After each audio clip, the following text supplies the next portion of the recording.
Ladies and gentlemen, this is the Happy Hour podcast. And of course, we're right here 100% live on YouTube Live as we are each and every week. I'm Ray. I've actually been sitting here for the last hour and a half or so. My special guest co-host, Erik Woodworth, will be joining us momentarily. I was actually just on his show, the Quality Time Podcast, along with Ashley Pontius, who you have heard also on this program. It's a horror-based podcast that they have. We talked about Friday the 13th, Part 6, and a bunch of various other things. I also give an update on Socrates. Socrates, of course, unfortunately, had to go to the hospital last week. He had a near-death experience. I ended up saving his ass. But what I'm going to do is I'm going to leave that story exclusively for the Quality Time Podcast, because I talked about that a little bit ago with Erik and Ashley. So make sure you head over to the Quality Time Podcast. Once that episode is available in audio form, of course, you can see that right on our social media pages and our website once it's available for where to find the Quality Time Podcast. Of course, tonight our featured guest is Brenna McKenna. She will be joining us momentarily as well. And you know how this show works. I love to fuck with you guys. You're always on edge on how early we're going to start. So I'm starting 10 minutes early. Of course, I'm Ray right here with you guys live on Facebook Live. I got to drive over to Deep Creek, Maryland for a little bit, bear country today, which was over the week, which was a little bit fun. But yeah, make sure you go over and check out the Quality Time Podcast and make sure you click the like and subscribe button. And Brenna McKenna is actually in the room, so I'm going to go ahead and admit her now. And we're going to go ahead and rock and roll. And then, of course, Erik Woodworth will be joining us momentarily right here on the show as well. But yeah, make sure everybody subscribes to TheHHPod Rumble, of course, right here, June 9th, live at 8:00 p.m. right here on Facebook Live, right here on YouTube Live, and it will also be streaming on Facebook as well and various other places. So make sure you find that and check that out. And it looks like Brenna's coming into the room now, so she should be here momentarily. So let me just see. Sometimes if I hit that, that'll go ahead and kick through with that.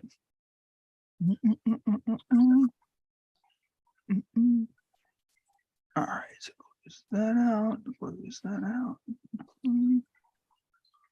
And then pretty much make sure everybody go over, make sure you grab some of our merchandise. Make sure you subscribe.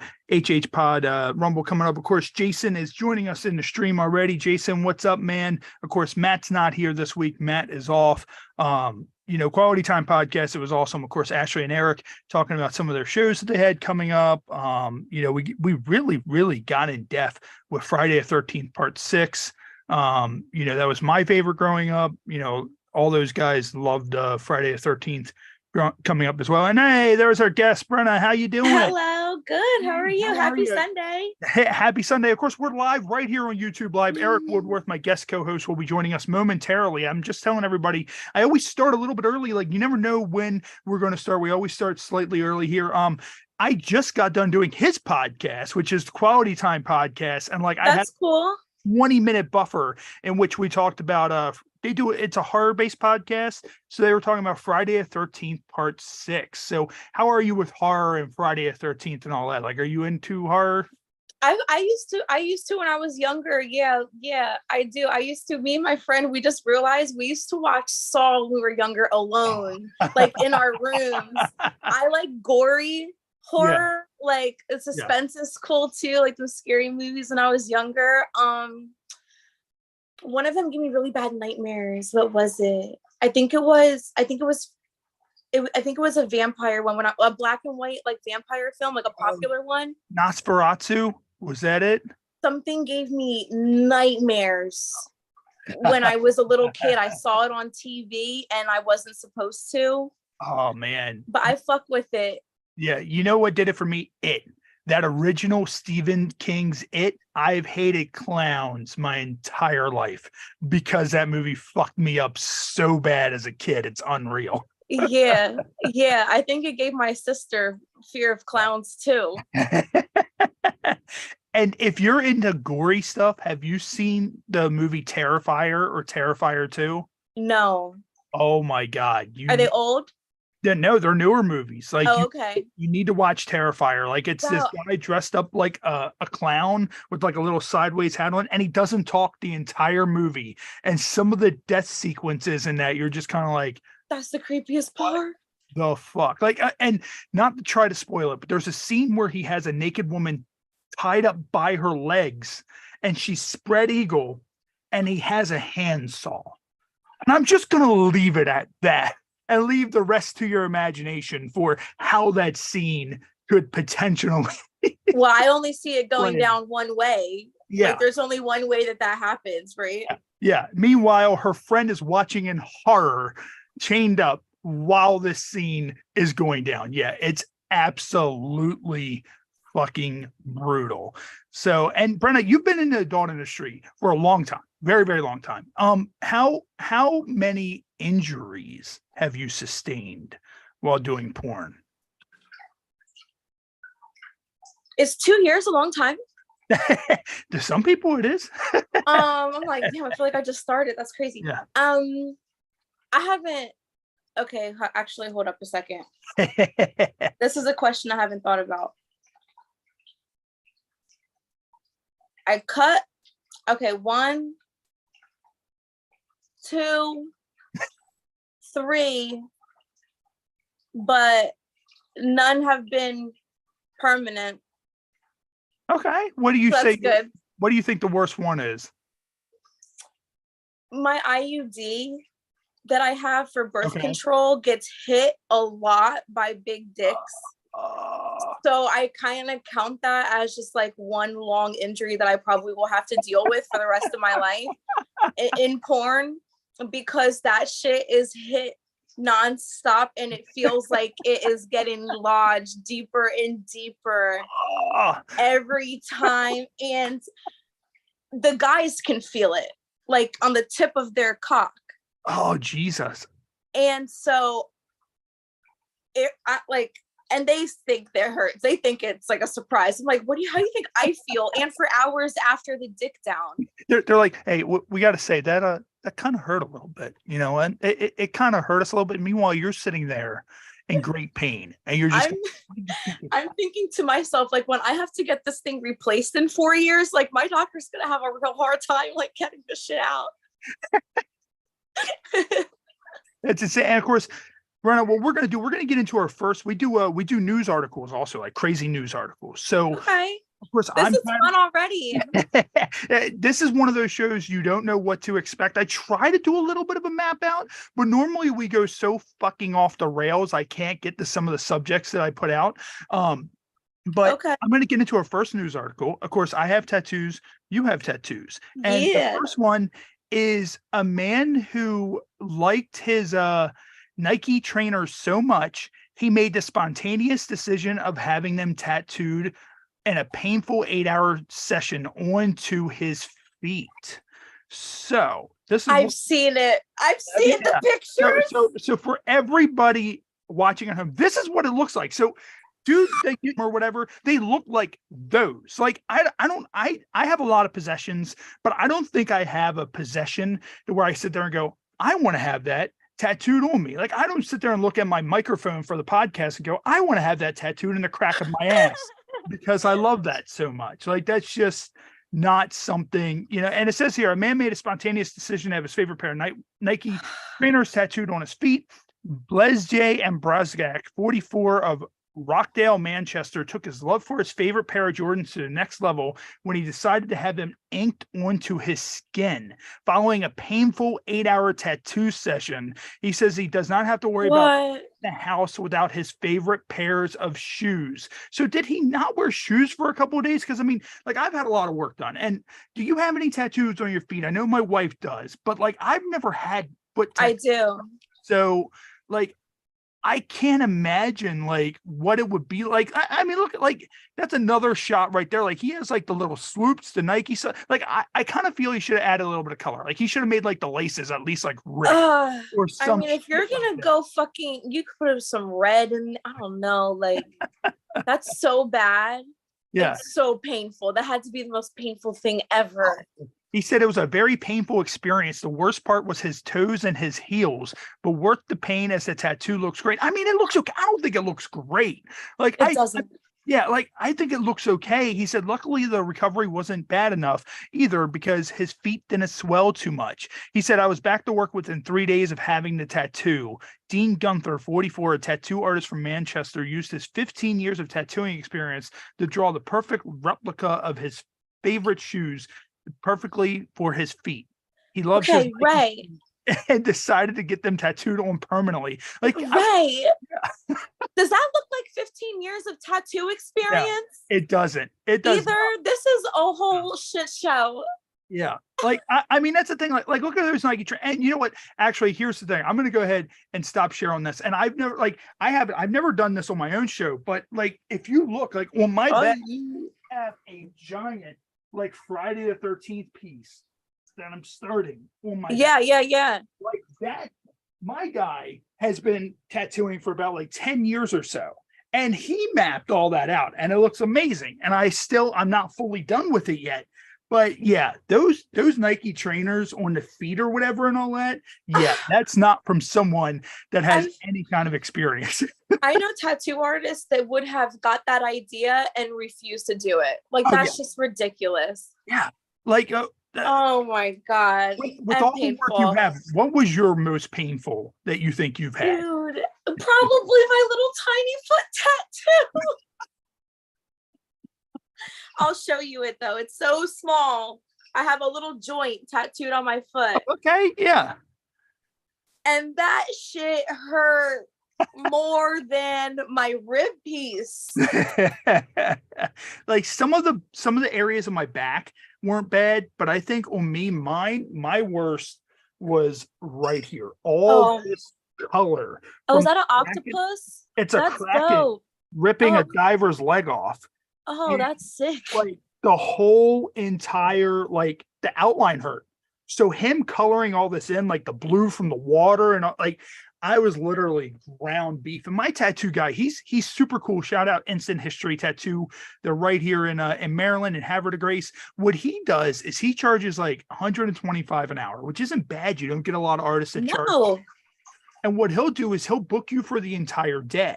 So he basically can sit there and take his time, you know, and work on it. So I'll go in at like 12, I'll leave there at like 6, but he's taking his time. And then like, if I'm swelling really bad, I'll get like a little break, go get something to eat, whatever. Yeah. Back, you know, and then he just goes back to work, or most of the time I just sit all the way through. I'm like, fuck it, whatever, just go, you know, but like, I don't understand like why some people, you know, just get some of these weird things tattooed. Like, I don't think like that foot thing that's a whole nother level. Yeah, like that's almost like if you're someone that like rides a motorcycle. You know how they have those motorcycle gloves and they're like, you know what, I got it. I'm not going to wear these gloves anymore. I'm just going to have the motorcycle gloves tattooed to my hands, man. No, but it's just like you could, like, he could have got like a cool like pair, like with the tied up laces, like hanging like on a like on a electrical line, like a cool tat, like somewhere where you can see it. He got it on his feet where it's going to be covered up by the same sneakers. Yeah. like just wear your sneakers, bro, and get the tattoo somewhere else we can see it, like where it's going to be nice. Wait, so it says here he's tired of buying new shoes every few months. Now he can wear his Nikes even to bed. He said, I thought it was very funny. My wife found it funny too. I think it's definitely a great icebreaker, and he is a grown man. So if I had my shoes tattooed to my feet, I can tell you right now, my wife would divorce me. Like literally just done. Like, why do that? But it says he got tired of buying shoes every couple of months. So does he not wear shoes anymore? Like, does homeboy just fucking walk around with these Nike trainers barefooted? Like, you can't not wear shoes in Manchester. Yeah. Like you have to wear shoes in like, weather's like, no, like you need to wear some shoes. Well, that's the thing. They're like, you're not wearing shoes. And he's like, the fuck, I'm not. Look at these. These are skin shoes. You've never seen these new skin shoes? Like, it's a brand new thing. Like, like I don't understand. Like, man jailed for wearing. Maybe he's living in the future, man. Maybe he's living in the future, and we just go back to like being barefoot on the land, right? Like fucking just a bunch of like idiotic Cro-Magnon people with fucking tattooed shoes walking through the fucking mountains, wondering why their feet are bleeding everywhere. And it's just like, I don't fucking understand what's happening right now. Like, so do you think that painless tattoo spray is like a cheat code, or do you think it's not a part of the process of an authentic tattoo experience? I don't think so. I mean, a lot of people are very like up and down with their pain thresholds. Like mine's super high. Anybody watching the show, they know I did pro wrestling 20 plus years. So I have a super high pain threshold from that. But I've had a couple, like I know on this one, he knew because just by my mannerisms, he knew that it was like charring in. So he'll use it here and there, all that shit, like the numbing stuff. Right. But yeah, I don't think so. Like, I think people are just so like, we're in a world now where, you meet so many people that have tattoos. You rewind back 25 years, there weren't a lot of people who had tattoos. Now, like 1 in every 3 people you meet have a tattoo in some form. So I think people want to get the art, but they don't want to deal with the pain. Yeah. So, yeah, I don't know. I wouldn't really, me, it's the kind of thing, get good work done. I don't care if it doesn't hurt you. You know what? Just get quality shit done. That's just the bottom line. Right. I hear Puritans are like, no, that's cheating. Like, you don't even deserve to get tattooed if you don't feel the pain that like, everyone else had to or whatever. Yeah, I mean, I feel like with that though, because like I've had some of it used on me before, like I feel like that it works to a point. But like if you're having so much done, like I mean, like my back, he does like a lot of my back all in one sitting. And so it works, but also it just kind of doesn't anymore. Like I feel like eventually, like once you have so much done, you feel it either way. Right. But yeah, I don't know. So of course you did a scene for Inked Vixens. I believe that's what it was called, Inked Vixens. So I looked up some of their stuff, and it's funny because you're actually all inked up. So it made sense. But I noticed that there were girls on there that normally don't have tattoos, that it looks like they fabricated their tattoos on. And imagine that being the first porn scene you ever seen. You're like, oh man, yeah, I'm into tattoo girls, whatever, blah, blah. And you watch the scene and the girls all tatted up. You're like, oh, Google search, and then they don't have tattoos, and then you're just crushed. Like, right. Did they have you when you did your scene? It was all your natural tattoos, or did they add? No, they're all mine. Okay. I do have big pieces on my body, and I'm getting a few more in June. Nice. And some my thighs on the side. So they didn't have to do that for me, but we're actresses. So if a girl wants to be tatted up and do a scene, let her like feel what it's like to be a badass tatted bitch. Now here's the thing. What if they do it? But the fan would be crushed though, right? If you like the girl. But then if he really likes her, Yeah. Well, I mean, my thing is I feel like the girls who don't have tattoos, what they should do is they should do the scene while actively being tattooed. Like, you're getting a lower back tattooed while you're just getting drilled out from behind. Like, oh, well, you're talking all erotic style. Yeah. Like, imagine what that's like. Like someone's just, doing like doggy style, and like they're good enough to where they're tattooing you. But they're tattooing you while they're hitting you. Like that's the Nike trainer guy. He can't do that. There ain't no fucking way in the world that dude will be able to do that. Like hands down. Dude, if I was his wife, and I don't even think that shit's fucking funny. Yeah, I would laugh at him, but I don't think that shit's funny at all. Like, I would not champion that. I would not have encouraged that. At least do like a set of Converse or something. And there's Erik from the Laugh Finder podcast and Quality Time. And Erik's gone, so he was here and now he's gone. So that was quick. Erik's just like, hi, Erik. Hi, Erik. Bye, Erik. But no, like I would at least do like maybe like a pair of Converse or something like that, like a cool shoe, like do like imagine someone's like, yeah, like these are my Timberlands, and it's like they have like Timberlands tattooed onto their feet, and it's just like, what the fuck are you thinking? Like, what is this? I am team no sneaker tattoos on the feet. No. If I ever see it, no. Okay. So you walk into a scene and homeboy has sneakers tattooed on his feet. No, fuck. I mean, I'm getting paid for it, I guess. Sorry, so I can't say no. But like, have you ever fucked a girl, right? And you put your foot on her head, like when you're fucking her from the back, that's like Eric's favorite thing to do. I've welcome. God, it's good to be here. No, first of all, have I fucked a girl? No. It's number 2. Have I ever stretched my leg past where my head could reach? I have not. Thank you so much. Have I ever pleasured a woman in any way, shape, or form? No, I haven't. Welcome to the podcast. Thank goodness. I'm perfectly late. I love it. Hello. Hi. It's nice to meet you, Brenna. Nice to meet you too. And Eric, we were talking about a gentleman who had his Nike Airs tattooed to his feet. Would you? Look, let me pull up the photos again real quick. Okay. All right. And Eric, I'm going to ask you if this is something that you would do. And Eric, I don't know, like you have a tattoo, don't you? I don't. I'm untatted. I'm not Jewish, but I want to be buried in a Jewish cemetery. Now I just want to leave the option open. Like, this is the dude's with his Airs tattooed to his feet by a skilled, experienced 15-year tattoo veteran. So yeah, like I feel like I don't know. Like, do you think like the walk would have been a lot better for the Jews if they would have just tattooed these onto the my wife's Jewish, so I'm allowed to say this. Yeah, I think that's how Jesus walked on water for sure. He had to wear the tatted Airs.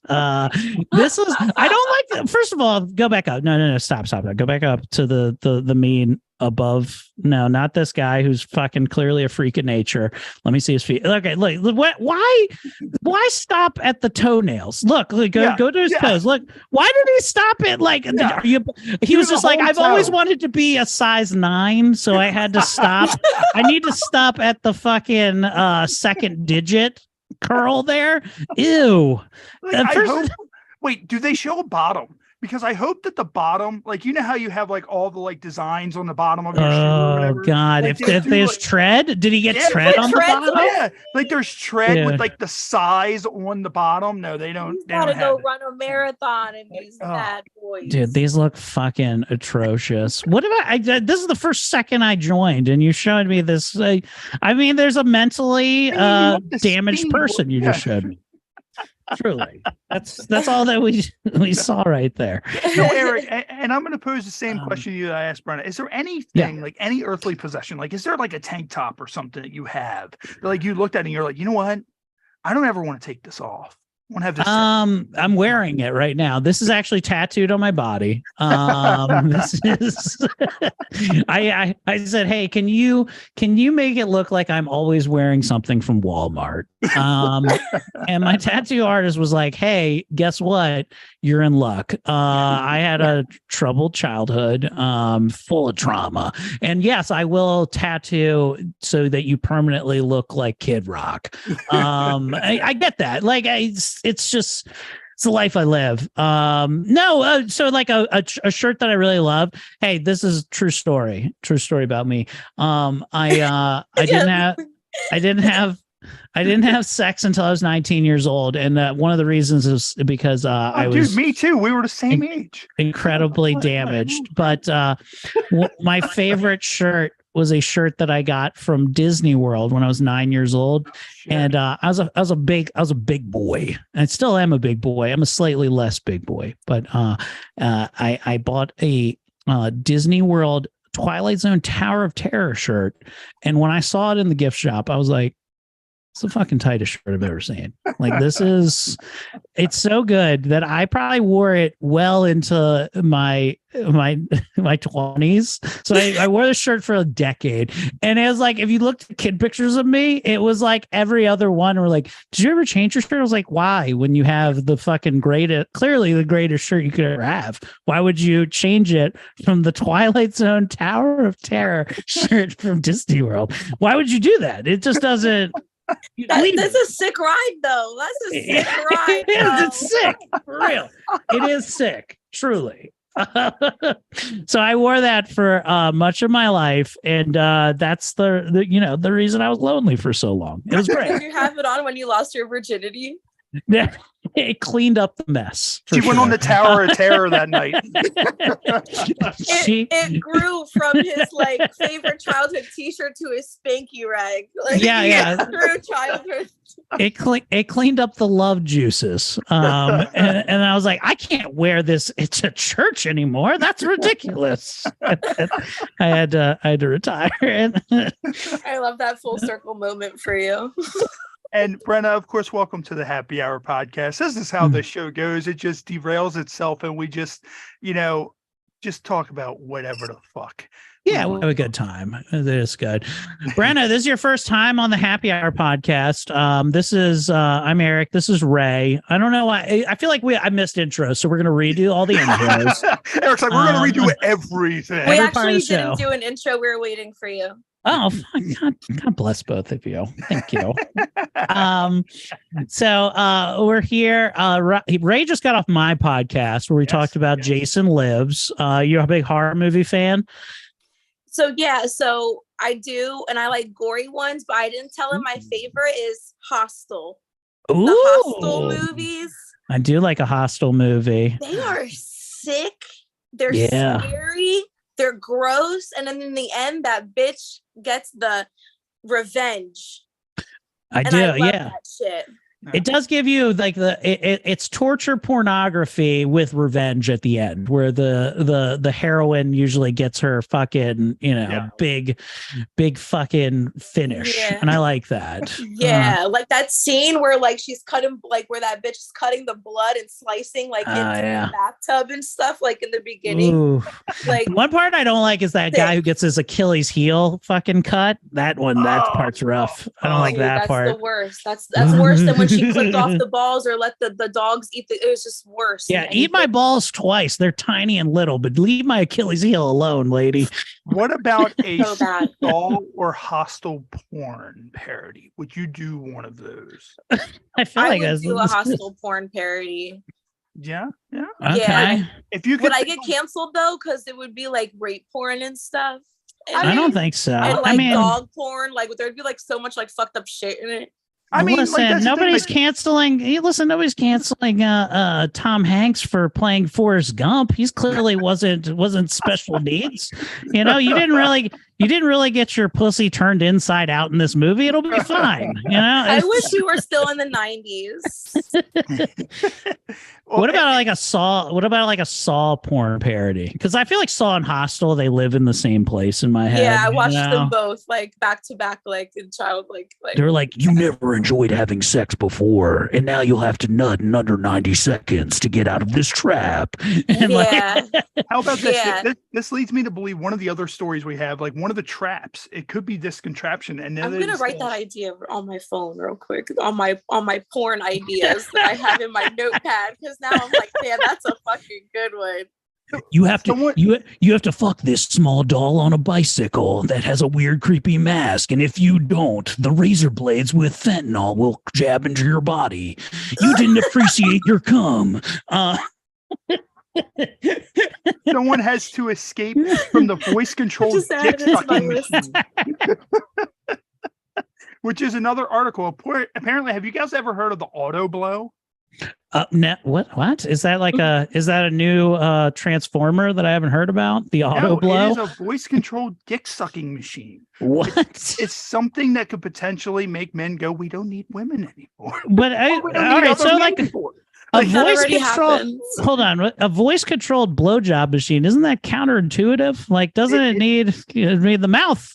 It shouldn't is, be but talking. They also have this is what it looks like. So that's the motion that it takes right there. So apparently it has an AI to it, and it works like the Amazon Echo and Siri and all that shit. So could you imagine the shit? Oh shit, look, they're doing it with a banana. They're covering it down with lube, and they're putting the banana into the sucker right there. Oh my God, that pocket pussy, but with lip It looks like a blender. Like it looks like it's just that's feeding the ninja dick sucker. Yeah, that's the ninja dick suck right there. This is a fruit ninja machine right here.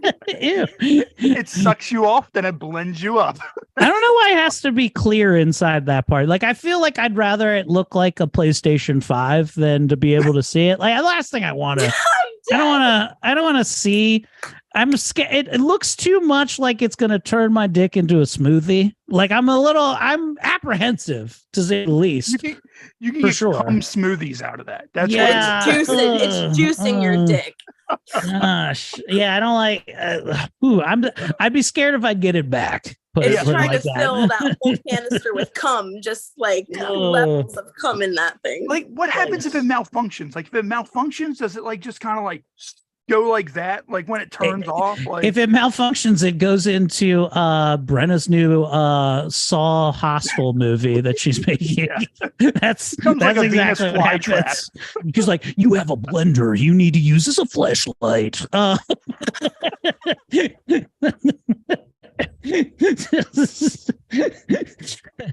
Brenna, you're making me want to add fruit porn to my list. Blender, kitchen appliance porn. Fruit Ninja, the porn parody. Brenna, have you ever showed up to any of your scenes and just kind of looked around and went, what the fuck is happening right now? Like, have you ever showed up somewhere and like you look at either the location that you're filming at or just something in general, you're like, what the fuck is about to happen to me? Yes. Yeah.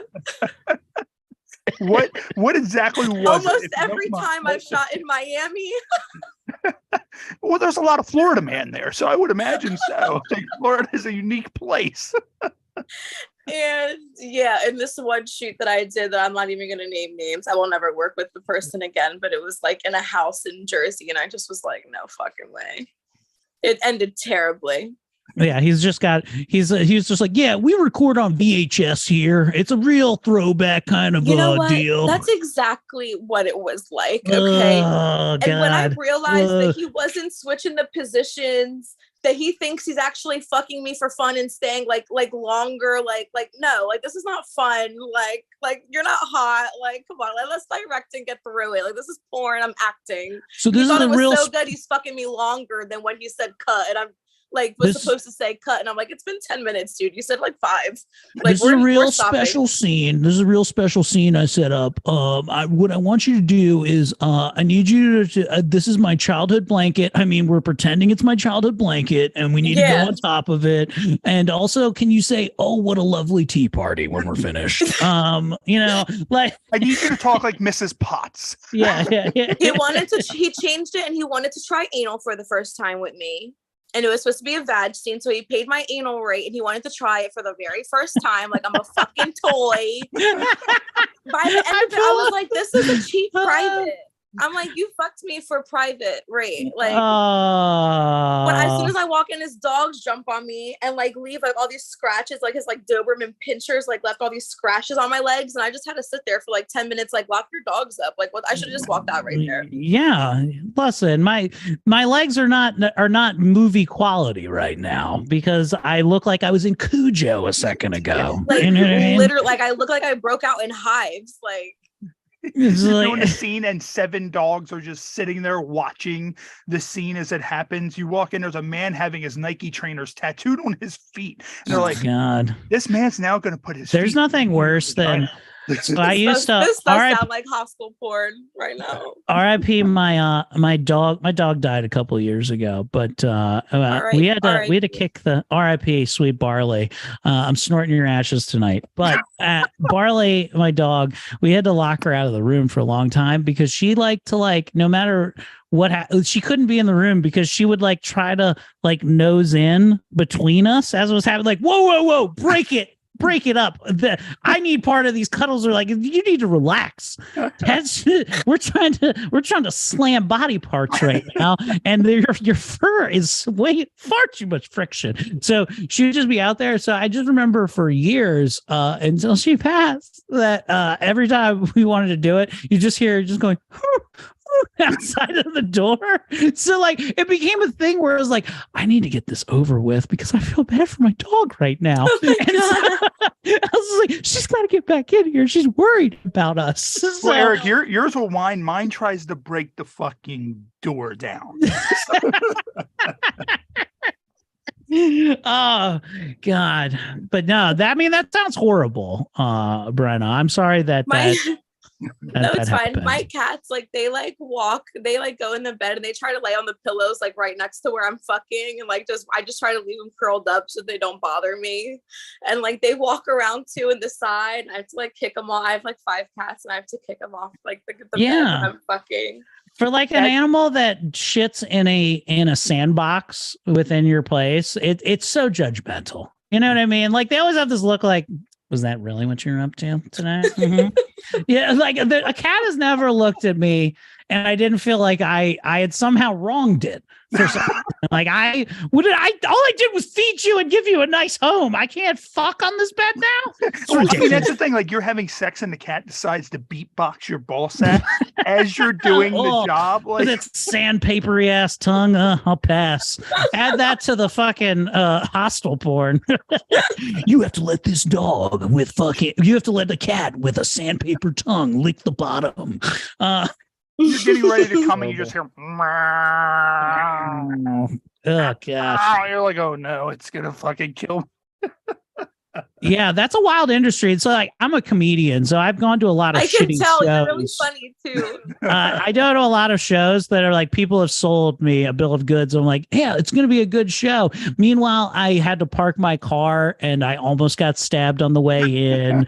I walk in, there's no PA. It's just a room of people. Like I feel like it was more likely that I would have done a pornography than actually told jokes in a place on more than one occasion. And I'm like, am I really the thing that you want?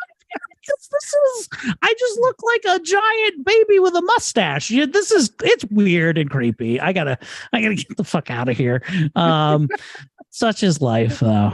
Eric, we'll throw. That does sound like a porn set. I wish at least I would have had a good time. We'll throw it back to your show. You remember you were talking about West Virginia? No bullshit. Yeah. Of course, West Virginia. I do a show there. I show up and they're like, oh, it's going to be a great crowd tonight. Great crowd tonight. 3 people and a dog. That's what I wrestled in front of. 3 people and a dog, and we could not get out of there. I'm pretty sure that's the club any quicker. Like, I'm pretty sure that's the sequel to 3 Men and a Baby. Yeah. Like it's no, dude, I've done some fucking really bad shows before in my lexicon of shows that didn't like me. But also, if you don't like me, I'm gonna quadruple and like triple it. Like if you don't like me and I can't win you over, then we're gonna go all the way the other way. We're gonna make sure there's no question in your mind about it. And no, but that's like, but you've done pro wrestling before, right? You know what that's like to go in front of a crowd that just could give 0 shits about what you're doing, you know? Yeah, they're like, I don't know, break a fucking glass bulb over your head and leave my Shepherdstown fucking township, dude. I don't know. I'm unhinged Brenna, of today. course, we're on YouTube Live. So we're on YouTube Live, and of course we're streaming live. So 2 of the questions in the stream is: who are your favorite performers to work with, and have you ever worked for kink? I have not worked for kink, and my favorite performers. That's not fair. Obviously, not the guy with the house with the dogs. Obviously, not that person. Triggered. I love Val. I love Valerica Steele. I film with her a lot. We have pro scenes and we have OnlyFans scenes together, and she's amazing. And I'm not gonna pick a guy. I'm not gonna pick a guy. Why? Do you think he's too fragile? I think the fellows aren't that fragile. They can handle it. They're 2 scenes with Ramon Nomar, and he's really, really cool. He's a pro. I don't have a whole lot of scenes out because I live in Philly, but he's so professional. He knew exactly what to do. and he made me look good. He just flipped me in all these positions, and he was just like talking in his accent the whole time, like, don't worry, mama, I got you. I got this. And he would just like, fuck me. And then he would like, because he's worked with every director like a million times, because he's been around, like he already knows like what everybody wants from the videos. So like both the scenes I did with him were like this, and he knew like everything that the director was gonna say next. And they were both different companies. It was like, we need to hurry this along. I need to go to watch Super Mario with my kids. And legit. Yeah, like he just goes home to his hot wife, like who is like Giselle Bachman's his wife, and he just like goes about his day. And yeah, so he's really fun. Oh yeah. So shout out. So he's good. All right, nice. Yeah. I forgot you were somewhat of a local girl. You said you're from Philly, because I forgot when we were going to do Exotica, they were going to have you come out and do the show with us over at Exotica, and you were going to take the train and all that stuff. I was like, look, don't do that. Like, trains are dangerous. Like, don't. No, what? To do trains. I'm a train kind of girl. What do you mean? She's like, yeah, I love being in the middle of the human centipede. Like that's just how I like. Talk about weird porn. Oh gosh. And way too realistic according to some of these requests that I get on my OnlyFans. Oh, what are some of the way too it's realistic? Like 2 girls, no cup. God, bad stuff. Mm-hmm, like, do you have like one person that just sends you the same requests like every day, like 4 times? Yeah, he doesn't take fuck you for an answer. He's just like, this is going to be the time that she's going to say yes to this request. I had someone resub over and over again because I wouldn't do the race play porn that he wanted. And so he would subscribe, like stay for like a month, ask, and then go off. Then he'd come back like, hey, will you do it yet? Like, yes, a few times. But that's also something that like, I don't kink shame, but I definitely don't want to be canceled either, So like, yeah, like every time. But first of all, like, so look, this guy, right? Now, listen, I'm a man of simple pleasures, but I know what it's like to want the thing that you want, right? Right. But so look, do you realize that guy? He's paid, and he's like, God damn it, it wasn't enough. That guy goes to like a Mega Millions, like fucking like lottery disposal thing, and he plays that dollar. He's like, I'm gonna fucking win this one, and I'm gonna see Brenna do that fucking race play shit that I've wanted for so long. There's a fucking price, because listen, there's a price for me to be truly listen. If you wanted me to do like a cancellation thing, there's a price to do it. Where I disappear after that, where I go away, like I disappear from the public eye and I live in Montana on a ranch for the rest of my life. Yeah, there's a price for it. It pays for the ranch and it pays for me not to work anymore. There's a dollar amount. I'll say almost anything you want. Truly. Like I told this story on the last show, Brenna, but I have a band called Bussy. Okay. And, shut the fuck up. I do. I have a band called Bussy with my sweet friend, Tommy Simbazo. We're a 2-man act. We do silly songs. And we have a song called Kiss of the Gypsy, which is about my friend Tommy Simbazo taking a girl home from a goth club, and he made out with her, and the song says it all out. Her name is Gypsy, and he finds out at the end of the song that she got kicked out of the bar for sucking a bunch of dudes off, right? And he only got a kiss. Anyway, that's the song, right?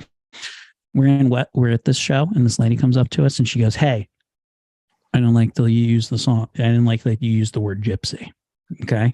And we were like, okay, well, nobody's ever said that to us before. I don't think it's that bad. And a lot of people call themselves gypsies. It's true. Like that's the thing.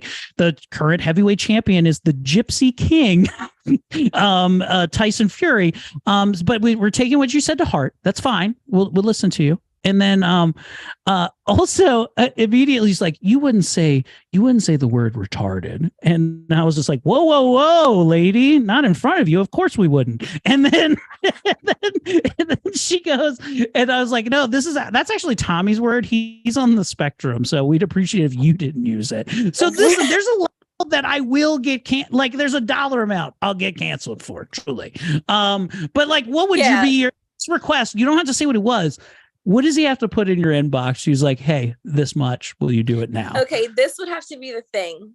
I would need it in a way that it could not be refunded. And then it would definitely have to be kind of like cash, like he drops off a huge briefcase with cash in it. Yeah.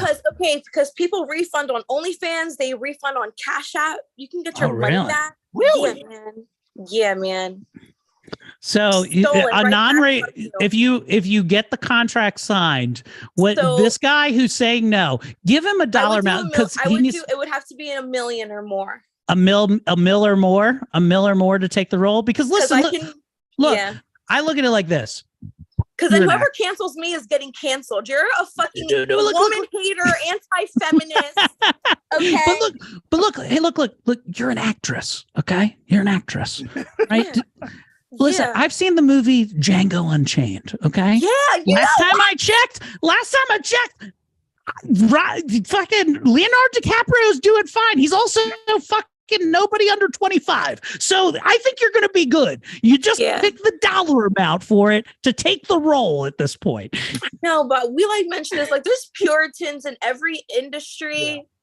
And some people, man, this just went down. This just was a huge Twitter debate a month ago. I don't know if you guys watch porn Twitter and see all of the drama.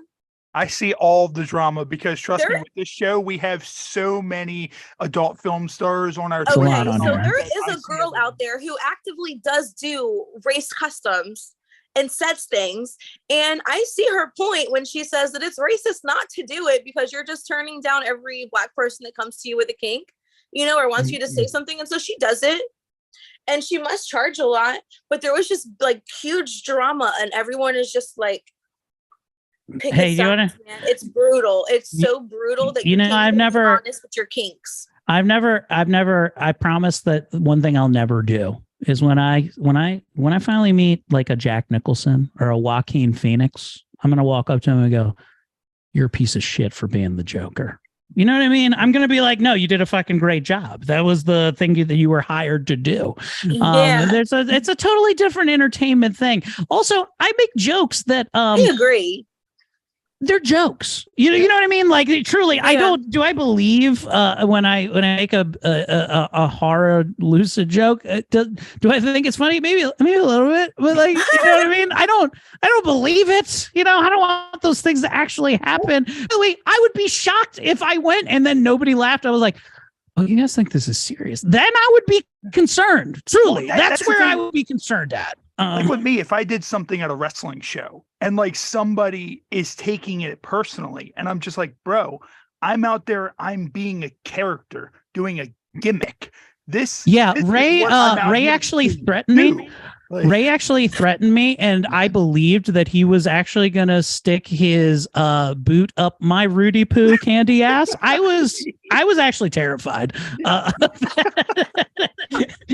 was terrified of it, and I don't like Seriously. It. No, I think it's always good to believe in these wonderful liberal things, and everybody should be able to experience it. If it's not going to hurt anybody, and can just exist in a very fantasy realm, then it should truly. I mean, it shouldn't be a big deal. But people can't. You realize people freak out just because people kiss on the Disney Channel. I realize that people are also insane. So I get it, but it's just relax, everybody. That's all that needs to happen. No, and also very uptight. Pay Brenna $1 million to do some race porn. That's all we're asking. That's all we're asking here. That's all we're asking. To rob a bank. Don't they just come right back anyway? In a year, it is. Canceled, and then the internet isn't real. Cool, or people forget.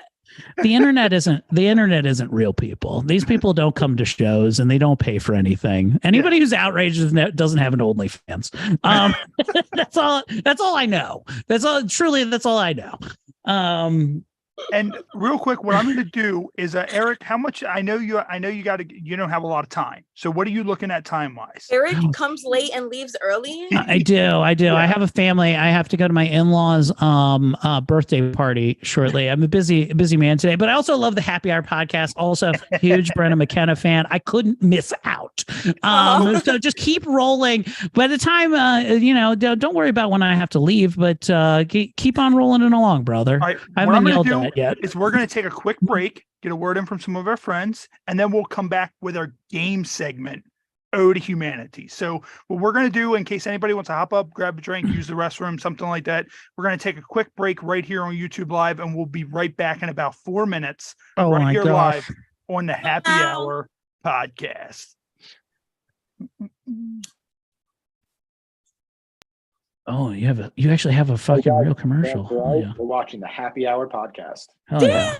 Make sure you check out our friends located over at Hysteria Brewing Company. They are at 9570 Burger Road, Suite J in Columbia, Maryland. Make sure you pop out, say hey to Ty, and try their featured brew, Trash Panda, along with all the other crafted brews they have. And once again, that's Hysteria Brewing Company, 9570 Burger Road, Suite J in Columbia, Maryland. See you guys there.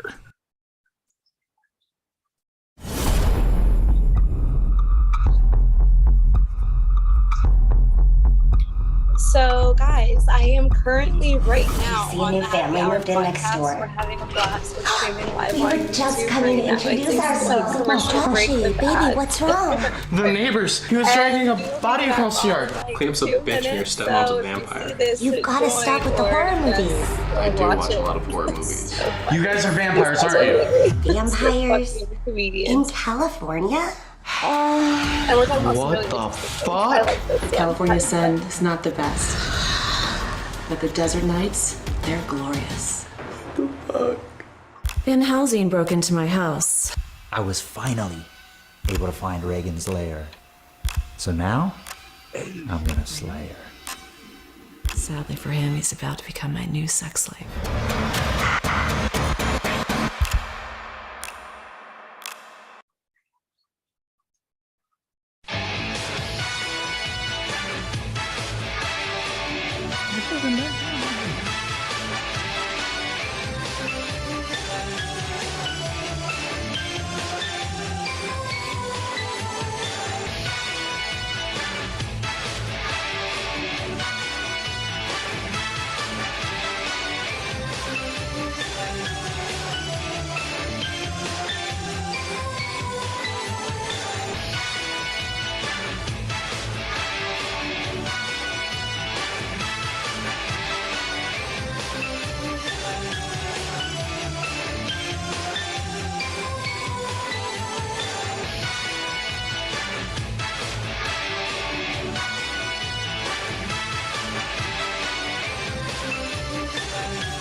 Hi, this is Maddie Collins, and you're watching the Happy Hour podcast.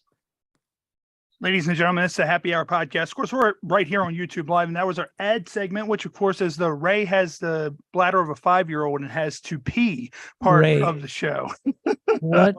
What in Christ's name was the Ghostbuster segment? It wasn't advertising anything. There was a stripper. If I followed it right, there was a stripper in a Stay Puft Marshmallow blow up costume that then came out as a Ghostbuster and then just did pole work. I'm not saying it's crazy. I'm just saying I need a napkin.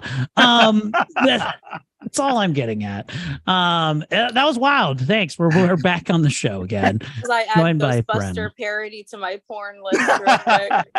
Of course, shout out to Justice Jardin. That she's the idea is just baby goes busted. I left out Eric's favorite commercial, which is the bodyguard commercial that has that has nothing but good-looking people in it. I don't want a good-looking bodyguard. I want a bodyguard that looks like he had a father that put his face in the fire. You know what I mean? Because I know that guy's going to protect me. Like, he's seen some shit. I can't have a beautiful bodyguard. I want him to look rough. All right, so we're going to get into our game segment, Ode to Humanity. So there is a new game. I don't think Eric's been here for this new game yet. There's a new game we added called Extreme Personal Questions. Jeez. Brenna, what we're going to do I'm in. Is there's two questions on the card. This is not good. Okay. Question A and question B. So what you're going to do is you're going to say A or B, and you're going to get either or question. You're not going to know what the question is beforehand, though. And then the second question, you're going to either choose myself or Erik to answer the second question. So I'm listening to the question. I got to wish off sweet Ashley. So Brenna, what do you want? Question A or question B? I want B. You want B. Okay. So question B is, what happened the last time your passion got out of control?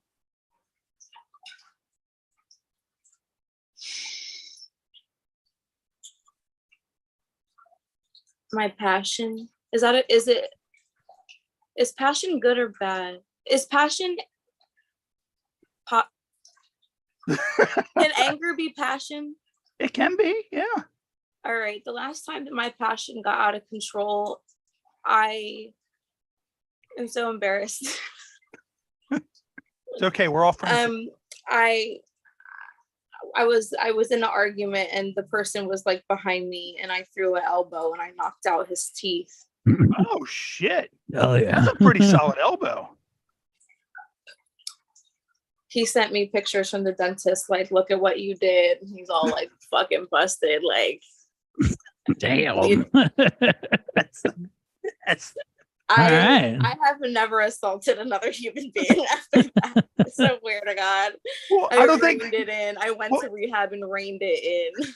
Well, if they watch the show, they're not going to want you to assault them. So they're not going to do anything to where you're going to throw a bow. Like, I mean, I did pro wrestling. So my kind of thing is I hope he had you in like a back waist lock. And like, it's one of those things that like in wrestling, like if they have you in a waist lock, like you kind of like throw an elbow to kind of like get out of it. And like normally the guy always moves his head. See, it was out of hand because it was so unnecessary. Like we were just arguing and he was just following me around the house and he just wouldn't stop talking to me and asking me fucking questions.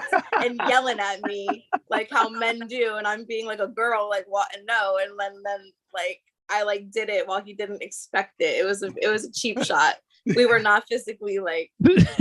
Man, damn, am I glad that we didn't do this podcast and just storm her with a bunch of questions. Okay, so I want Erik to answer this.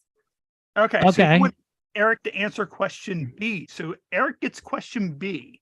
So question B is, what do you often lie to get out of doing? What I often lie? God, I lie about so much things to get out of. I mean, every day, like today, what did I lie to get out of doing? I lie. I lie so much. It's appalling. It's not a good thing. It's not a good way to live. But I lie. Why didn't I get this question? Damn it! I don't lie about big things. I lie about minor inconveniences all the time, like to not let people down. Like the other. So I have a dear friend. I say this. I paid him a bunch of money. He actually helped build this wonderful basement that I sit in behind me. My friend. I don't want to mention Dave Edwin's name, but so I'll leave him out of it. But he's a dear friend of mine, and I try to find time to do stuff with him. I do, because like, you know, with a friend, you have to find time to do things with your friend to be a friend, right? That's like it's a staple of being a friend. And I have trouble because unless I make money with people, I have trouble trouble hanging out with them. It's a bad, like, I have to make money. That's why I monetize I've monetized most of my friendships. Truly. I really have. Like, my friend, I made Tommy Simbaza is one of my dearest friends. I started a band called Bussy with him because I have an excuse to go with him places because we're both talented comedians, and now we're both book places. But Dave is also a dear friend of mine, and I have lied to him countless occasions to not, like, he lives like 20 minutes from me. We could just go and get wings, and I'm like, I'm just too tired. But I've fabricated a lie about my children having to do something. I do it all the time, and it's just to not hurt people's feelings, truly. But yeah, I mean, that's my biggest problem, is lying about stuff like that. I can never just say I'm just too tired and I don't feel like doing it. I'm like, oh, I'm doing something else. It's not always true. Yeah, Eric's like, I'm too tired while he's injecting speed into his bloodstream. Yeah. And by the way, no, I'm working on something else. That's what I'm doing. Really, I am doing other things, but like telling them I'm editing a podcast about horror movies just doesn't seem as good as, oh, sorry, I'm dealing with my kids. No, I'm just neglecting them also. But like I'm not. It's a bad trait I have. I should break myself of it. I wish I was a better person. But I'm gonna do it again. I'm gonna do it again tomorrow. I'm gonna do it now. Like, if he's watching live right now, he's not. He doesn't care that much. He's not. If he probably does it too. Who doesn't do that though? Yeah, I do it. I listen. People who say they're totally truthful, I lie all the time. Like, my wife came out and be like, "How does this look?" It looked fucking garbage. But I said it looked fucking great. Okay, and I'm gonna do it again. I'm gonna keep doing it because I care about people. So now what we're going to do, we're going to get into Never Have I Ever. So 3 cards randomly drawn out of the deck. And if you've done it, raise your hand or take a drink. Or if you're smoking, take a toke or whatever you want to do. And if you want to give an explanation, give an explanation. The first one is, never have I ever faked a drug test. Fuck, that was that was smoking beforehand. I've definitely faked a drug test. What are we living? What society are we living in right now? Because does Target? I can't work at Target because I smoke pot. Are you out of your fucking mind? Yes, of course. My first drug test, I'll just tell you my first drug test I had to fake. It was because I got a job at Target, and my friend Timmy Wu pissed for me. I borrowed his piss, and I gave it back to him when I was done. And he pissed in a condom for me, and I left it on the way. It was a summer day. I had to go take this drug test. So I was like, I got to keep it hot. So I left it, like, I drove there after I got his piss, and I left it in like the front windshield. Like, I shoved it in like the crack at the very front. So it's frying like an egg in the wind. So it's hot. It's actually not cooling off. It's getting hotter as we drive there. And so I'm like, I just roll the window down a little bit so I can breathe as on the way over to get this drug test. And then I fucking duct taped it to my fucking leg. I walk in there. I had a pin, and I was like, there was a guy that watched me too. I was like, this is fucking, it's serious to work at Target. Like, this is serious. So I fucking pin it like this, and it sounds like piss. I drain it out. It feels almost too hot to be even tested. Like, it's almost like, it feels like it's uncomfortable when it goes in there. I'm holding it by the tape, and like the tape barrier between my hand, condom, and piss. It's like I almost don't want to hold it. Like, it's hot. It's almost scalding to the touch. And I'm like, I feel like they're going to think I'm either A, lying, or B, the Balrog from fucking Lord of the Rings. Like, there's only 2 things that I could be at this point. But I guess it worked because I got this job at Target for pissing into this thing because I do drugs. It's fun. It's a good time. What about you, Brenna? You raised your hand as well. So I use a cleanse thing And I got arrested on New Year's Day. It was probably one of the worst days of my life. I got arrested on New Year's Eve, going to a party. I knew that it was shady, like the area that I was going into. So when I got to the party, the trailer park was a hot mess. It was disgusting. There was terrible people there. I leave with a bag of weed that I'd never even opened. And my GPS stops working because the area has trees and it's a trailer park and it's just like bad. The GPS is not working. So I'm lost. I stop and I'm just like, okay. I make a U-turn and there's a state trooper there and he pulls me over because he thinks I'm a drunk driver, right? So I'm in like a silk blouse. I'm in a mini skirt and I'm in expensive heels. And I have to get out because he smells the weed. And I have to stand on the side of the road while these lights are going off and he's like searching the car. You know, like it was my sugar daddy's car. I had I don't know what other drugs he had in the car. So I was nervous. You don't know what's in the car. So wait a minute, wait a minute. He was driving and you were passenger? No, it was just me. I was just using it. No. Oh God, yeah. Okay, like, yeah. This is bad. Molten condom of piss. Is this yours? Oh God. Hey, I didn't know. Is your sugar daddy trying to get a job at Target right now? So like the phone call telling him that I got the car towed by the police was a terrible phone call, by the way. That was really bad.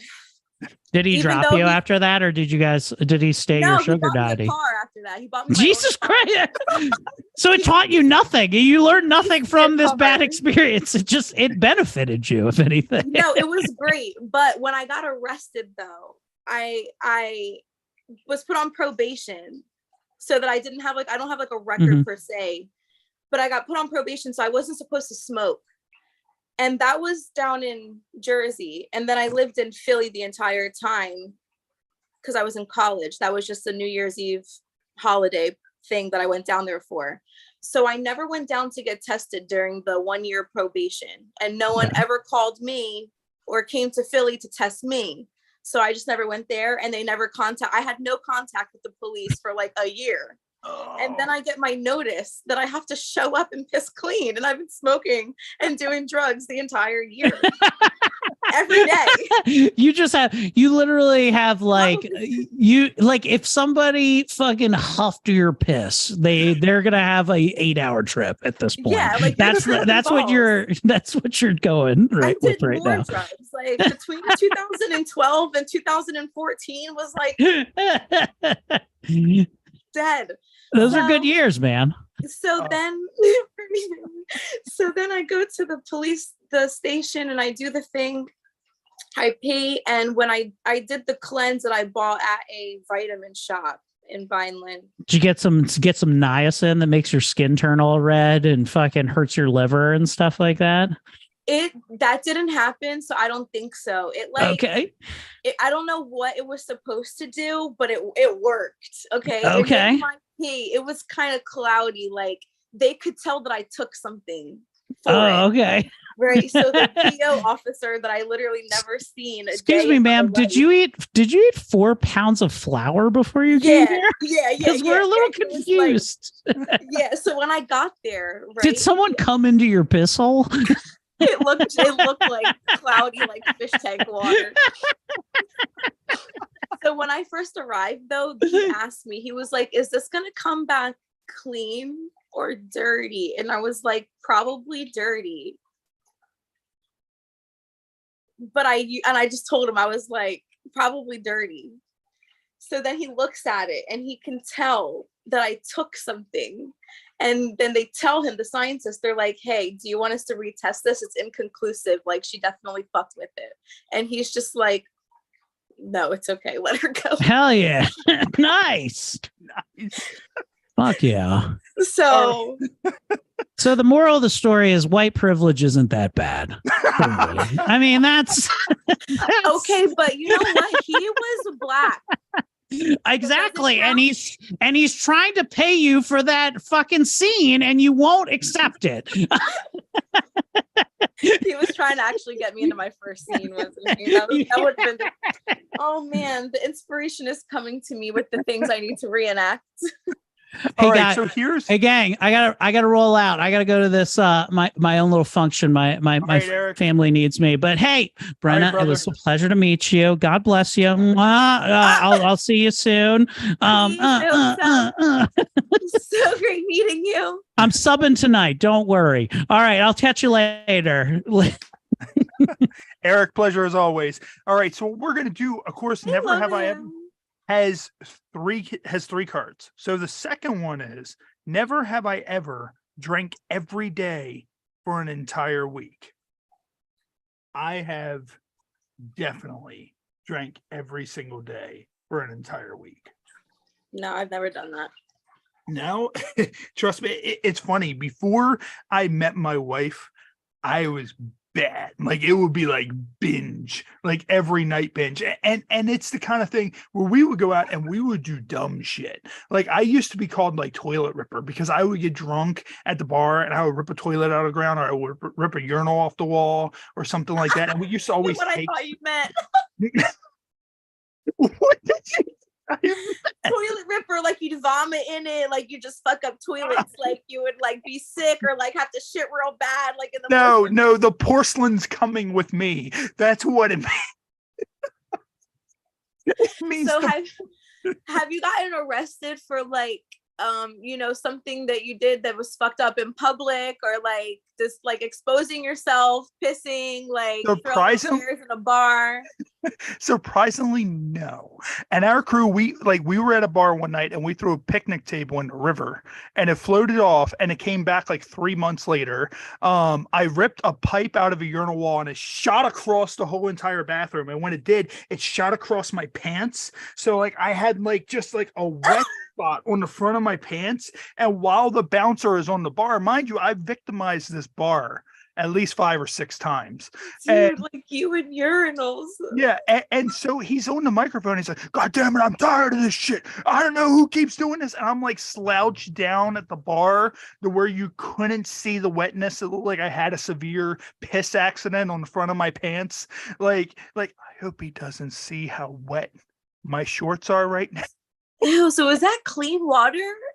I mean, it's regular water that goes into the urinals. I don't know if you've ever seen it in the men's room. It's like the urinal, and it's the pipe that goes along over into the flushing mechanism. So it's the pipe that comes out of the wall. And I was drunk. No, I've never been in a urinal. I was drunk and I was leaning on it, and my buddy is pulling the little rings off of the pipe. And he's like, come on, motherfucker, pull yours off, pull yours off. Meanwhile, I'm drunk holding the pipe. And I'm just like, all right. And then my drunken, just rip and you see at least like 6 guys scatter just out of that bathroom as I'm standing there with the pipe in my hand. I'm like, this ain't good. Like, this isn't going to result. But no, I mean, we went places where we went to a bar, we had a scavenger hunt, and it was like, take an item from a bar, and we took so many things from the bar. And then, like, as we were doing it, someone was taking pictures of us posing with everything. We like pulled the sign off the front of the bar, that shit. And then what ended up happening is the person took the photos and he ended up on Facebook, but they were friends with that bar. No. The bar saw the photos. And they messaged us and we're like, yeah, we need all of our shit back. And they're like, or we're going to the cops with the video footage. And we were just kind of like, I'm sitting here, I'm like, that's fine, but we don't have all of it. Some of the guys aren't going to give this shit up.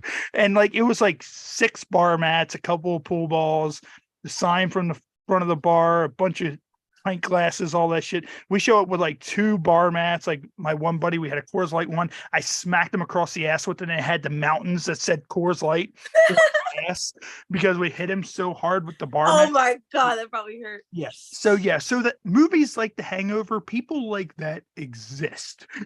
Trust me, I know.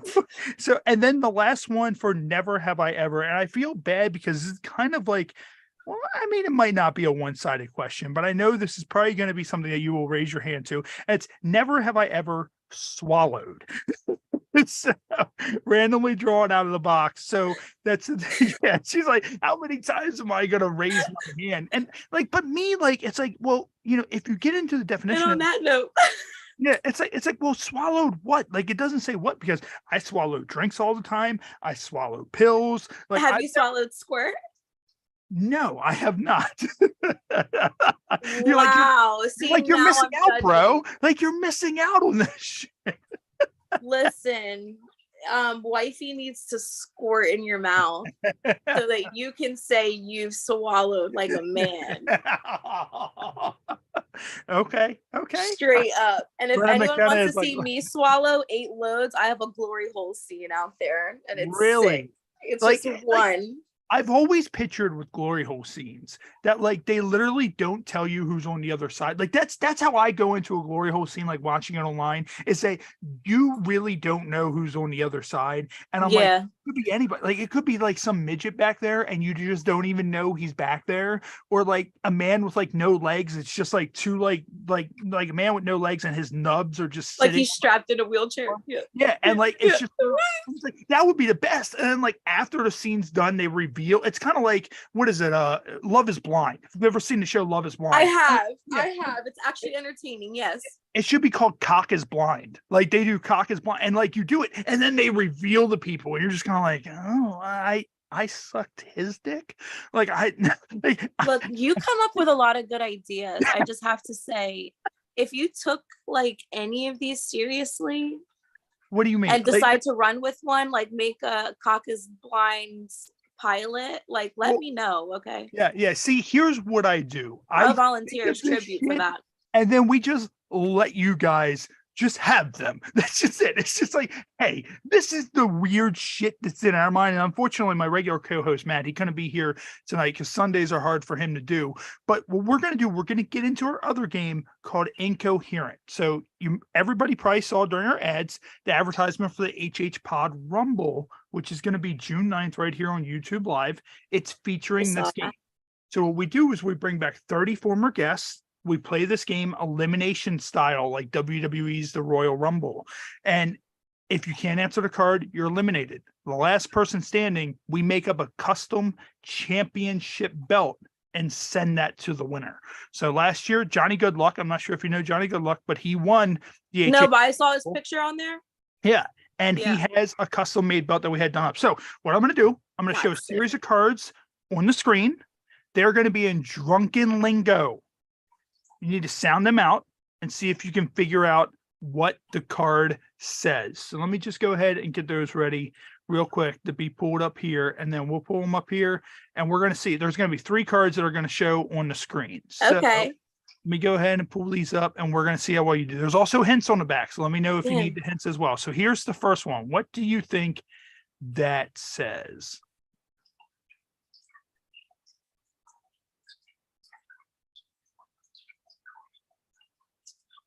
Link in bio. Yes, that is in bio. One of the hints is a URL, or anytime an influencer comes out with new merch. So, all right. So you're not doing too bad. So you're 1 for 1. So what do you think that one says? Passive aggressive. Oh, all right. See, it's funny because I'll do this game for some people and I'll hear silence for like 30 seconds. And then it'll be the kind of thing where they're just kind of like, I don't know. Like, people either their brains lock up completely or they just get them just right off the There's hand. some pressure, but also maybe my subconscious is just letting loose right now. Here's the last one. What do you think this last one is? Call you back? You're close.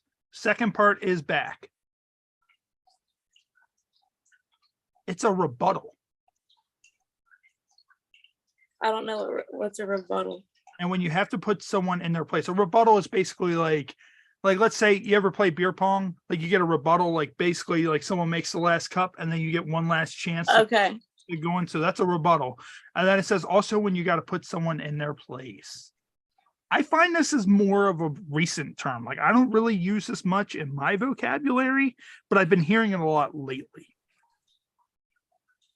I don't know. It is clapback. Clapback?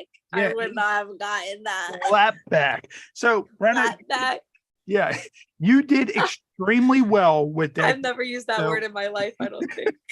So we have 2 spots left in the HHPod Rumble. If you would like to come back on June 9th and be a part of that, definitely let us know, because we still have 2 spots left for that out of the 30 that we're going to have for that HHPod Rumble. So we'll be in touch if you want to do that. Definitely let us know. So the last part of this game is called Oh, the Humanity, or it's, of course, the game segment is called Oh, the Humanity. So we end with Cards Against Humanity. So I like that game a lot. Yeah. So of course we Really can have a deck of cards in front of you. So we do it roulette style. So you're Okay. first game where you had to choose A or B. So we're Yeah. going to read off the face card, and then you're going to get a random number 1 through 6 that you're going to choose. I shouldn't have roulette smoked that joint style. at this moment in time. I did it right before the game, so I have to think. So the first one is what helps Obama unwind? What helps Obama unwind? So 1 through 6. Choose a number 1 through 6. 4. 4. All right. So what helps Obama unwind? Disco fever. So do you think disco fever helps Obama unwind, or do you want to choose another card? No, I don't like that one. You don't like that one? All right. What other number do you want? 1 through 5 now. 3. 3. All right. So what helps Obama unwind? Giving 110%. Definitely. Yeah. Okay. So we'll hold with that. So the rest of these cards will now go into next week. And then there's another round. So this round is, what is that sound? 1 through 6. 1. 1. All right. What is that sound? Getting abducted by Peter Pan. Are you satisfied with that, or do you want to choose another one? Wait, this is hard because now I feel like I should. How many times can I roulette? Just You once? can rebuttal twice. So you can answer, you can choose 2 more cards if you want, if you don't like this one. So do you like getting abducted by Peter Pan for what's that sound, or do you want to choose another card? I do like that one though. All right. Yeah. So But the Obama one, I want to scratch the last one. you want to scratch the last one. All right. So what I'll do is I'll put all these together. Let's see, I want to 1, rebuttal it again 6, 7, 8. So we'll have 9 now. So using my new SAT word. yeah. So 1 through 9, what helps Obama unwind? 1 through 9. 7. 7. All right. So what helps Obama unwind? Pac-Man uncontrollably guzzling cum. Fuck yeah. I'm so glad that I said something. My intuition never fails me. Yes. So of course that is our Oh, the Humanity segment. Brenna, thank you for taking part in that. And what all do you have coming up? Of course, you do stage shows too, right? Like you go around to different clubs and all. What's the experience like with that? Do you have like any wild experiences doing any of that? Those are crazy. I don't have any upcoming, but I will definitely be getting started back on them like after the summer. But yeah, those are just, oh my gosh, meeting fans, performing, that shit's crazy. I've been a stripper for a very long time. So to just do it like at the starter level and then grow into being able to do it at Sapphires the day before AVN, where I'm nominated. Yeah. Like crazy, wild experiences. Like I've had a lot of crazy experiences. My fans are wild. I've had one give me a lap dance, pay to give me a private lap dance, after my show. Like they like bring gifts and it's like incredible. What's the craziest gift you've ever gotten from like a fan? Like has anybody ever taken like a cast mold of their penis and then they were just like, I want you to have this, put this on your fireplace. And you're like, I don't have a fireplace, but I mean, thank you. Like, I don't know what to do with this. No, I don't have anything like that yet. I don't have like crazy fan mail or anything. I've given out or sent more weird shit. Like at the one in Vegas, there was a fan there and there was like a situation where I couldn't do private rooms. There was just a problem with like the contract or whatever. So I didn't think I was going to see the fan, and we wanted to do a room together, and I gave him the butt plug that I was wearing, and I just pulled it out of my ass and gave it to him like when I came back down, because I was like, I don't think I'm going to see you. But then we ended up going to dinner. Like we just were like, you know what, like I trusted him enough, but I'm like, we should go to dinner, like pick a casino, pick a place, like, you know. And now I do want the butt plug because it's pretty, and it was pink. It was a light pink one with the heart. I miss it. Heart. I do miss it. You go to dinner and you're like, so did you like the butt plug? And he's like, yeah, I'm wearing it right now. So like you take it out of you, and then he just puts it in himself. And every time he sits on the seat, you just hear like a sound that sounds like a glass being clink, clink, clink. Yeah. And you're just like, is that my butt plug? Is that your ass? Like, I don't understand what's happening right now. And he just at dinner, he just casually pulls it out and puts it on the table. And he's like, it's right here. You can just, put it back in if you want. I mean, but you gifted it to me. It's mine now. I'll just buy another one. Because there's just no way that I can like ask for that back. Like that was just priceless, This reminds me of a story. We used to book wrestling shows in certain areas just based off of the quality of the strip clubs that they had in the areas. So, more often than not, we weren't going to go wrestle at a show to get more experience or anything like that. We were going so we could go to the strip club afterwards, and we would always request to be the first match. So we would go, and one of the guys, he co-hosts on the show every so often. His name's Socrates. He legally got high and legally changed his name to Socrates. And I ended up kind of saving his life on Sunday. I talked about this on Erik's podcast. So I'm going to leave that actual story for everybody to tune over to Erik's podcast to hear the story of Socrates almost dying from taking pills. So, but anyways, there was a night where he do you still have time to hang out, Brenna? I'm in no rush. Right, that's why I do Sunday, because I don't have to work or anything. Awesome.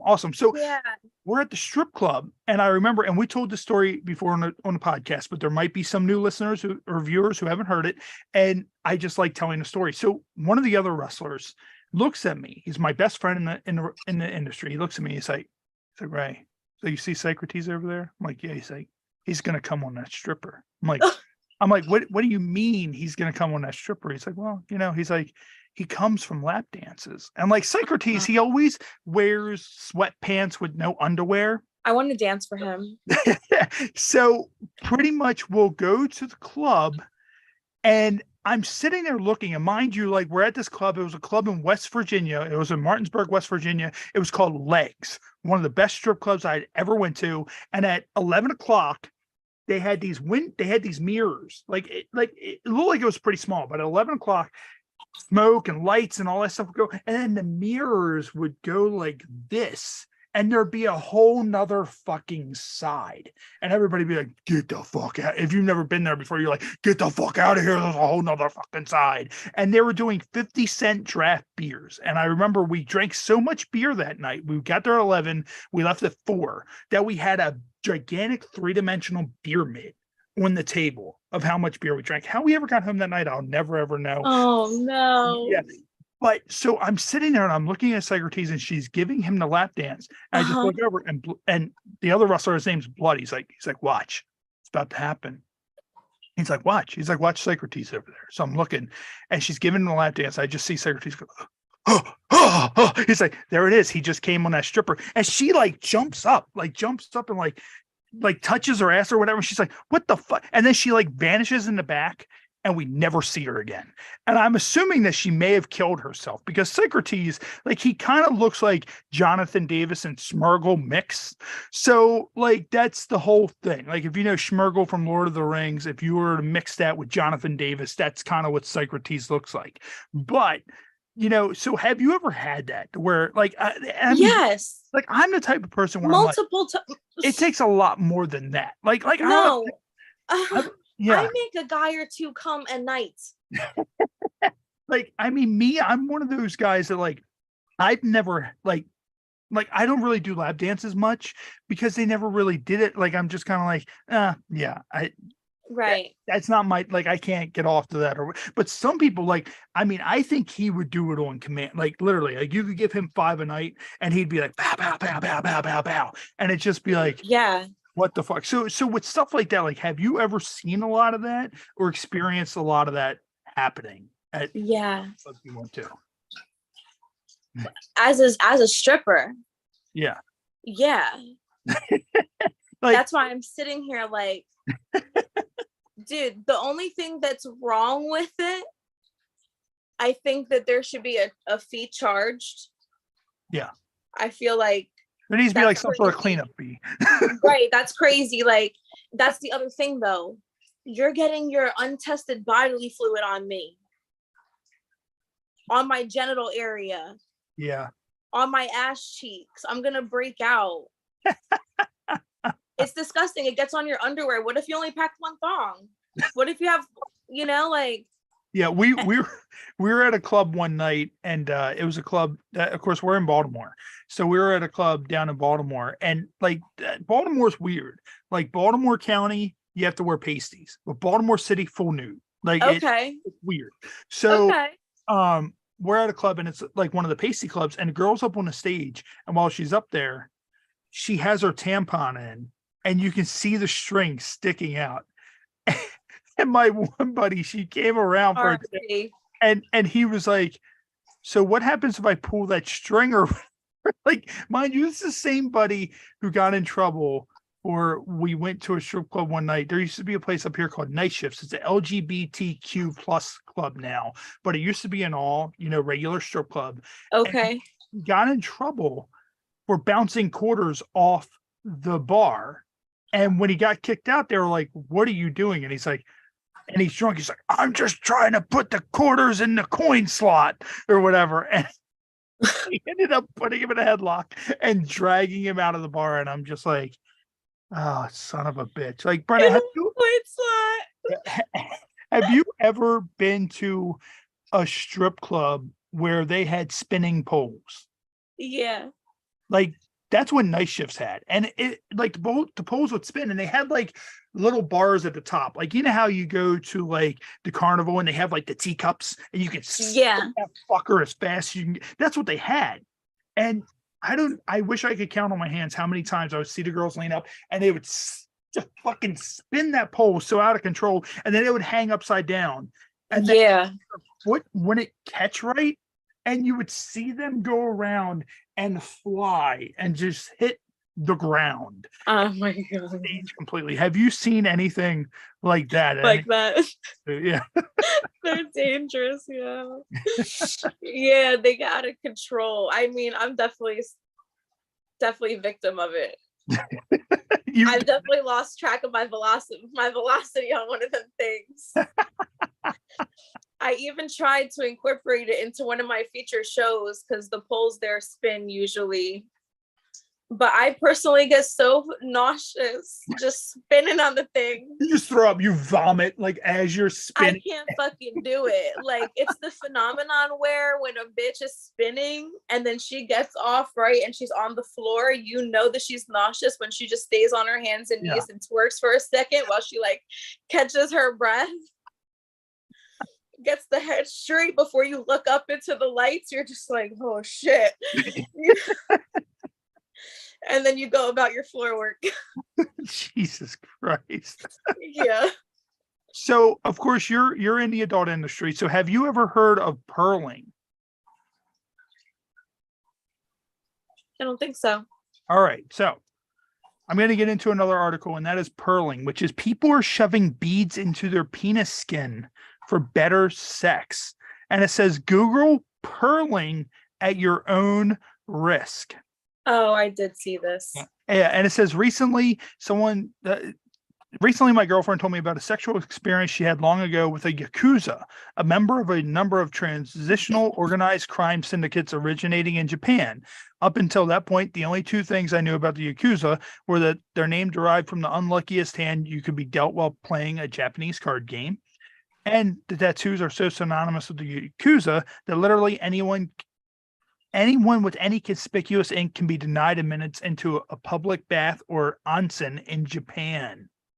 All right, so let's get. So I don't care about her story. So it says girlfriend told me that she didn't remember the guy having any tattoos, but she did recall that he had pearls inside of his penis.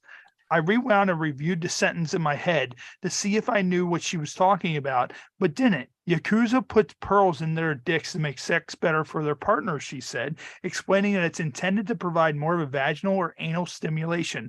When I asked her if it worked, she had matter-of-factly explained to me that she was more focused on unnerving realities of having a sexual encounter with a bona fide gangster than the way anything felt. So apparently what this is this is a sort of body modification. Fetishized him. Like this is a body modification that requires an incision to be made on the shaft of the penis. I'm already out with that, dog. Like, fuck that. In which a spherical or sometimes ribbed shaped object is placed inside. Originally, pearls were used, hence the term pearling, but implants are also made of silicone, nylon, Teflon, stainless steel, or titanium. Could you imagine that? Like, you can sit there and say you have a titanium, like you have a Terminator dick at that point. Like, if they put steel or titanium in your dick, like you're like fucking Terminator. For sure. Like, so like that's insane. So like those materials sound shady, except for I have my hood pierced, so I can't really talk too much. but nylon in your penis? Yeah, I'd be afraid you're about to throw off my shit somehow. Yeah, like nylon in there, and it's just kind of like you do it, and then all of a sudden, like his dick just starts like unraveling like thread, like when you're sewing or some shit, and it's just nylon coming out of the head of the penis, and it's just like, bro, like it's just like, come on, just pull it, and you pull it, and then his dick just like jump starts like a weed whacker, like you're. And it's just like, what the fuck, dude? Like, what's happening right now? The like, real pearls are kind of cool though, but I can see how that would feel good. That's actually very selfless of the person. That's very nice. It said farther down in here, and here, let me see if I can find it, that someone said sometimes you can see the pearls hanging out the head of their penis. Shut the fuck up. Yeah, I remember when I was kind of skimming through this earlier, I saw it. And let me just see if I can find it somewhere in here. Oh my gosh. It says anybody that's placing an implant into the body has the potential to result in bleeding, infection, foreign body migration, or loss of sensation. In addition, severe inflammation can cause an unsuitable material that is inserted under the skin. Yeah.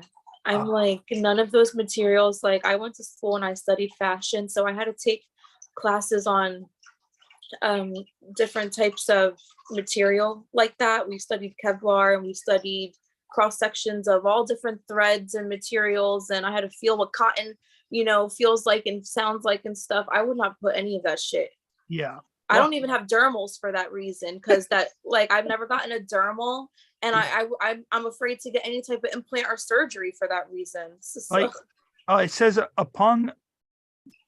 it's popular among Filipino sailors. According to a 1999 survey, 57% of 314 randomly selected Filipino seafarers were sporting bolitas or little balls, as many believing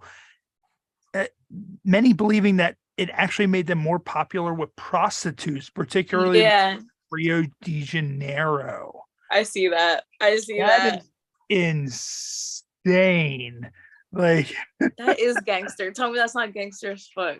Yeah, that is. Like, I don't know. Like there was one time I got drunk, and me and same friend that was bouncing the quarters, we were at somebody's wedding, and they had like these little like pearl looking like little small little pearl looking beads on their cake, and we got drunk and we're like, oh whatever, we'll swallow these. So we fucking swallowed them while we were drinking.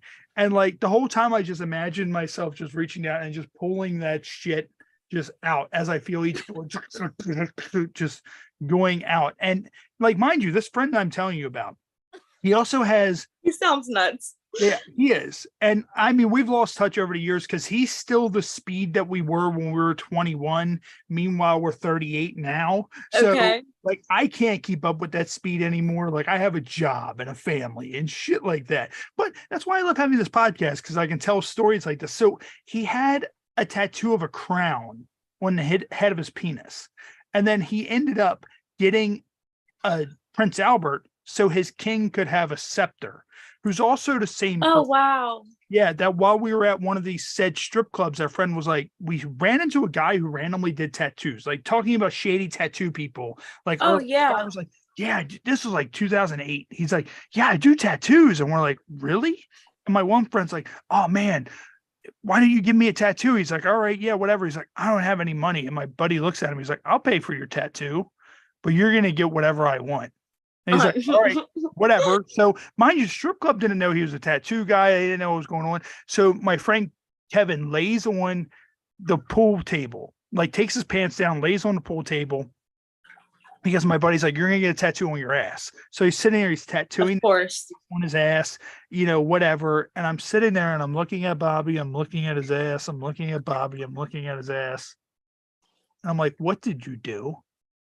And the guy is tattooing Bobby's face onto Kevin's ass. And he's like, well, I mean, I said I would pay for it. So now Kevin has a tattoo of Bobby's face on his ass. And it led to the kind of thing where we got drunk and we joked around that Mount Ashmore. All of our faces tattooed on his ass so he could have Mount Ashmore. And it never ended up being that. But later on in life, Kevin ended up getting dice tattooed on his nuts. And then he went to jail on a couple of drug charges. So I could just imagine what it was like when he went to prison with dice on his nuts and a man's face on his ass. I couldn't imagine what that would be like. That's a perfect threesome scenario right there. I see that shit just going like, ooh. Yeah, I could talk about tattoos and bad tattoos and forever, because I got MRSA from a bad tattoo. Really? Holy shit. Hell yeah. I had to get it removed, cut open and scooped out and packed by my school nurse, by my college nurse for 2 weeks. She had to take care of my thigh gap on my dream catcher. Oh, well, now where you get tattooed at now, let me ask you, do they use that stuff? It has a couple of names, but it's basically like a clear sheet. Yeah. That's the best. Like I know one of the names is Tegaderm, but like, all this work done on my back, I could never sit there and be able to use just A&D ointment or something like that and have my shirt stuck to my back. It helps out so much. Everyone's starting to use that stuff, I think, like the last few times. Vibrancy of all my, like this one is one of the older ones, and like the color in that is still popping so much, because that is much brighter than like anything on your arms. It's coming out. Yeah, that's crazy. And I mean, that's the thing, like all of these, like including, like you can see the blue for the rose, I can see it now. Yeah, balls, and like all of this stuff is done by the same guy, and he used that on all of them. So I mean, it doesn't do it justice on the camera or whatever. Yeah. Like everything he does, he uses that, and it's lifesaver. But yeah, I mean, as we talked about earlier, the main message to the kids out there is go get good work done. Go to a reputable tattoo place. If you don't have your own, like, you probably learned on your own, just for the medical bills alone, you should just go and save your money and go to a tattoo place when you can afford it. It's just cleaner. I smoked wet for the first time. I got MRSA. Okay, it was not a great experience. Yeah.